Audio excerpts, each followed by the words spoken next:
we're really pleased to have someone, a hero from Minneapolis, address us. Hero.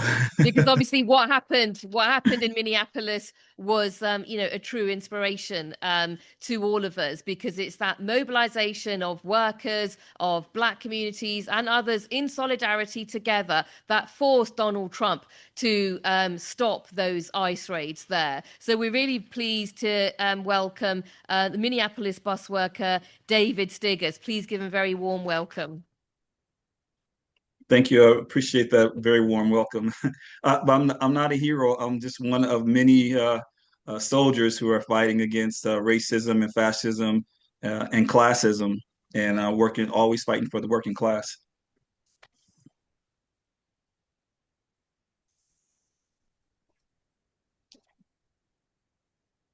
Do you want to give us a little lowdown of what happened in Minneapolis and the work that you've been doing? Oh, absolutely. First, I appreciate the opportunity to be here to address everyone. I had some of my colleagues join on as well because this is a communal fight. And then shout out to all the activists who are out there who have accepted the lifelong crusade to defeat fascism and racism and classism. We all know that this is a fight that will never stop until we make it stop. And it's been happening for centuries. Um, Minneapolis, even though we were able to, non-violently protest against ICE and their regime and this fascism, it hasn't stopped. They all what they've done now is they just pivoted to be a little more covert in their actions. They're still arresting folks. They're still harassing folks. But you know what? We're still out there doing the work of the community. We are still out there mutual aiding. We're still out there holding space. We're still doing everything that we need to do to show that we are here to fight this regime, and we're not going to stop.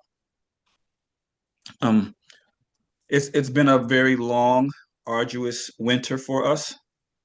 Um, we're learning a good amount of things about this regime and the lies that they tell and the stories that they make up and the fact that they don't mind killing anyone who steps in their way. Um, it's it's a learning, it's a growing, but it's what we do. It's the struggle, and we continue to struggle. We continue to fight. Um, I could tell you that we learned a lot about this. We learned that there's no morality in fascism. There's no decency. There's no humanity. There's no truth. They will do whatever they need to do to destroy the Constitution and the people who stand up against them. They'll prey on individualism. They'll sow division. They'll try to weaken our communities. But our labor is the community, and our communities are labor. We are intrinsically woven together in that fabric of life. And so when our communities are hurting, our labor is hurting. When our labor is hurting, our communities are hurting. So we fight together nonstop until we get to the end. So when this ICE occupation actually happened, we didn't have much time to coordinate. Matter of fact, Greg Naumacher of SEIU 26 called me up and was like, "Hey man, I need you. I need you. We need all of us. We need our labor unions. We need solidarity, and we need a collective show of force." And that's what we did. We got together quick, fast, and in a hurry, and we made it happen. And all of our unions here, we all have stories of members who were directly affected by this metro surge. We have members who were detained for days or weeks. We have members who have interrogated, who have been beaten, who were just arrested just for walking down the street looking like that guy. And the one thing that we also found out is that what they really wanted us to do, they wanted us to do the same thing that we did when George Floyd was murdered. They wanted us to get violent, and they wanted us to riot, and they wanted us to burn down our our communities.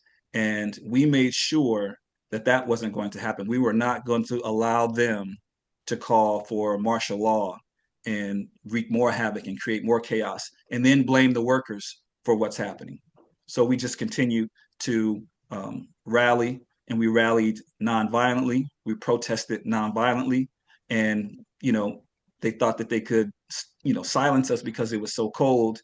But we're Minnesotans. We do this in the cold. We do everything, Nicole. I go jump in the lake on weekends.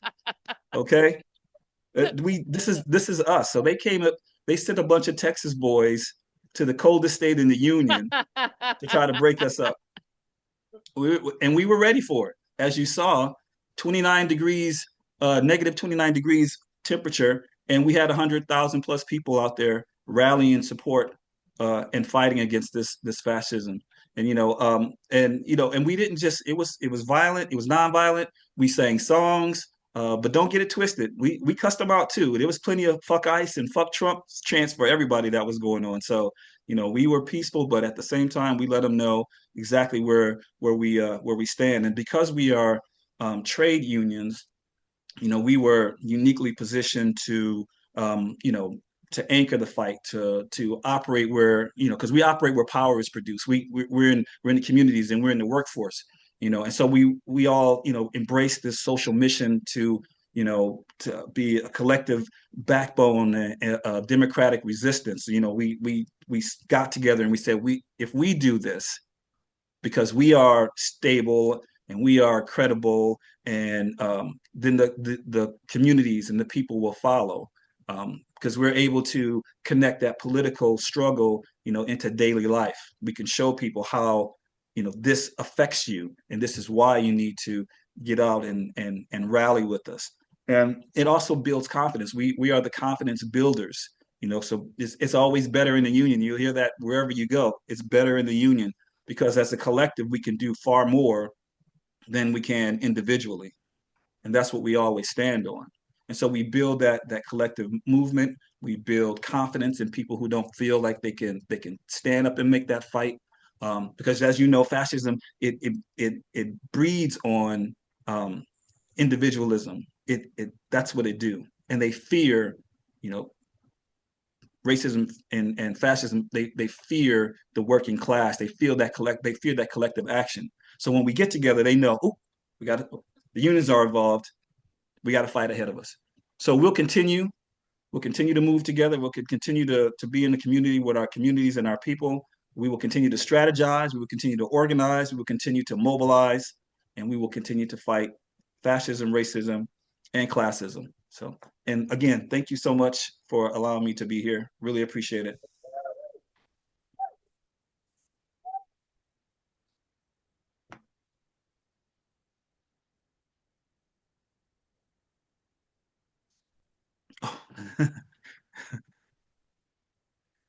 Thank you to all the people who stood up and got into this fight. The people in each neighborhoods, and to all those who saw what we were doing and rallied behind us. We were really it's really beautiful. Thank you so much, David. Solidarity. No, it's a true inspiration, and we're really pleased to have you part of this conference.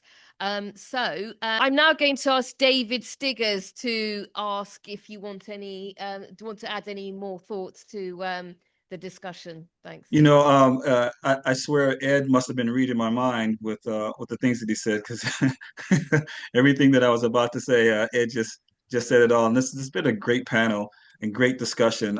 Yes, we deal with racism. Obviously, I was born in the '60s, and I grew up in that. My mom was actually on this Zoom call, and she was one of those members of the All African People's Revolutionary Party back in the day with Stokely Carmichael and a great number of individuals who were always fighting against fascism, against racism, fighting for equality. But racism in the workplace, yep, trans people, just wanting to be identified as how they feel is they have that problem, and then we have immigrants who have religious rights and they want to pray, and they're being persecuted and subjected to racist chants, and even workmates who are telling them, you need to be out of this country, and while they're literally standing next to the people that they work with.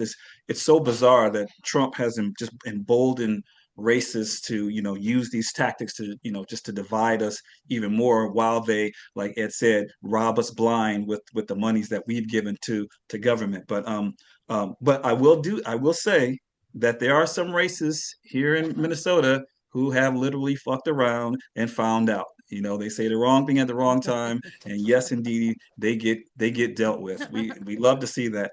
Sabby, thank you so much for being letting me be a part of this panel. You are all generals and all heroes in this fight. This might be the first time that a concentrated effort for global collaboration with trade unions is happening, and if it's not, it's definitely one of the most important, especially given the technology age that we're in, with AI and the technology and the union busting. And this fight is long and it's arduous, it's exhaustive, but it's necessary for defeating the imperialist faction and the union busting agenda. So I'm gonna try to be quick because I know we're running over. We're organizing. So listen, when you guys start organizing your teams and whatnot, make sure you vet your colleagues. Make sure you check them all the way out, because there are infiltrators that will sabotage your actions. They will tear up everything that you're trying to build. They don't have a problem doing that. Also, Marco Rubio was just in Munich. His big speech was about the return of imperialism, and he's asking European nations to join him. We need to be ready to go. This is a fight that's going to get super, super ugly. March 28th is so important to show global solidarity. I am here for it. You are here for it. Power to the people. Here we go.